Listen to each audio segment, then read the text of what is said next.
Today I'm going to show you how to make an 18-inch doll dress using my pattern I have available on my Etsy, and I'll put it in the description. So first we have step 1, which is lay all your pieces out and cut them. I have fleece and I use cotton. The next step will be to zigzag your edges. If you use something that's frayed, as you can see the little pieces here, they need to be secured. Otherwise it'll just start unraveling more and more. So I'll come back when I've zigzagged. Oh, also, don't be afraid of ironing out your pieces. If they're a little wrinkly, it'll make it look a lot better. So I'll come back. Okay, step 2 is done. I zigzagged all these edges. Now step 3 is to attach the shoulder seams. So with the right sides together, you're going to attach the front to the back at the shoulder using a straight stitch. Step 3 is finished. Now step 4 will be to hem the neckline and the armholes. If you find these a little hard to turn over when you sew, you can make small snips around the curves to help them lay flatter. Step 4 is complete. I hem the neck hole and the armholes. Now for step 5, which is attaching the side seams together, or sewing the side seams together. So with the right sides together, you'll fold back to front or front to back, whichever way you're holding it, and sew down here. Step 5 is complete. We've sewed the side seams. Now step 6 is to hem the bottom edge of the skirt. So you could take your skirt, whichever side you want to be the bottom, as long as you cut the pattern correctly. This is a multi-directional pattern, so it doesn't matter if I did this the top or this the top. You can see that the top here is not exactly straight. I'm not the best cutter, and also I think I've altered my pattern by accident when cutting it. So you can straighten this out. I usually use this as the gathering edge, because that doesn't matter. When you sew it together, you won't be able to tell. So for now, I'm going to hem this edge. 6 is finished. I hem the bottom. Now for step 7, which is gathering the top, so use the longest straight stitch length you have on your machine. Mine's 5 millimeters. And go all the way down, making sure to leave a tail end so you can have enough to pull when doing the gathers. Alright, I gathered the top edge in step 7. Now step 8 is to pull the gathers and fit them to the bottom of your bodice. So what I like to do is pull this a little bit. So just get and pull on one so this becomes shorter. And this is where zigzagging your edge, securing it, is very useful, because as you pull on this, the threads start to unravel more, and then you make the risk of having holes in your stitching as things unravel from the top, and it's very annoying when that happens. So I do this a little bit, so it's shorter, and then I will take the bodice, right sides together, of course, pin just one end, then go and pin the other end together. And then I'll fit the gathers to the bodice. We want to fit the bodice. That way this dress is the right size. So I'll come back once I have this pinned. Step 8 is finished. I have my gathers pinned in place. Here's what the other side looks like. Now step 9 is to sew this. So when you sew it, make sure that all these pieces are out, because sometimes they flip in like that. And then you'll sew this and you'll have the raw edge on the other side.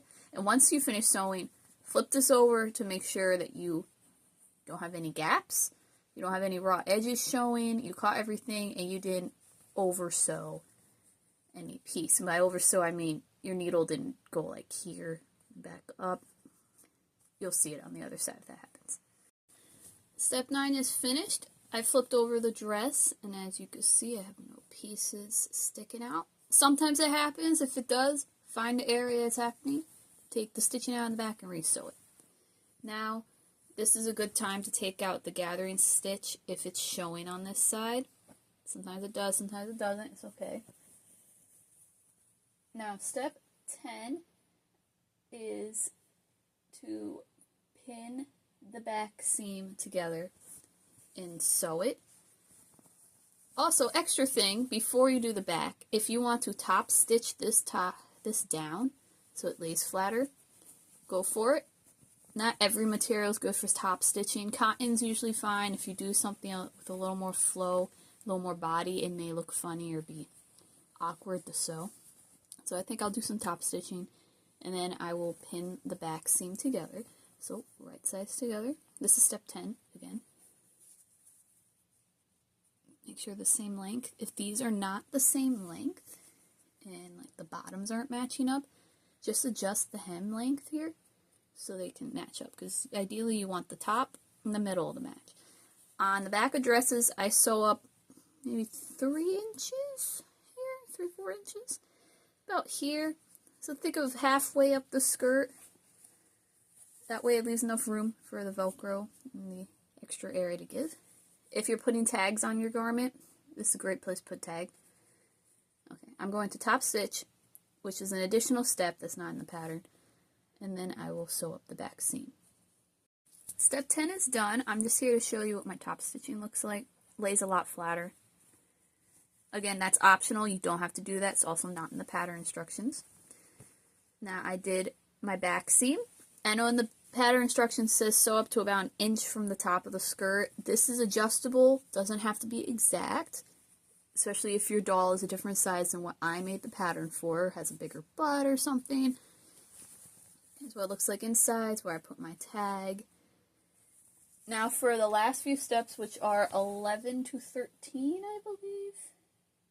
Yes. For the dress, that is, because then we have the shrug. You're going to cut a piece of Velcro about the length of the top. So here I have some low profile Velcro. Fits right here. And we're going to sew this on. So to do this, we're going to take one side of the Velcro.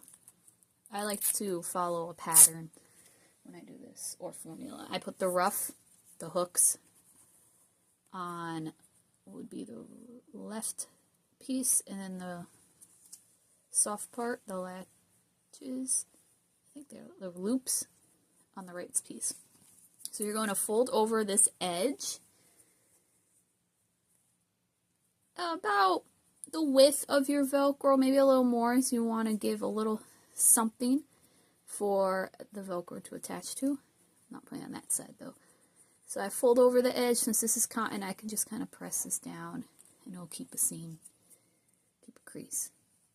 Sew this on. And then you'll do this on the other side for the rough one. Let me grab that one. But instead of on top, you'll put the other Velcro underneath. That way, it can go like this. The dress is finished. Here is the Velcro. Remember, one on top and then one on the bottom. That way they fold over in a cute little dress. Now, for the rest of the pattern is the shrug. So in step 15, we do right sides together, so sew the shoulder seams. The shoulder is up here. I cut my shrug out of fleece. There is kind of a right side and a wrong side. Whatever you want. You could do these out of velvet. Something a little stretchy, you could do it out of knit. That way it could stretch easy around the arms. Make sure you sew this the correct way. By correct way, I mean correct shape. You will want like this so that these match. I have done by accident like this or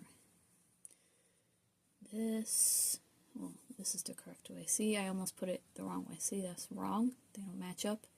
We want round in the front. We're not round at the shoulder. So now I will somehow orient this. There it is. Sorry. It confuses me. Sew the shoulder seams for step 15. The shoulders. I finished step 15.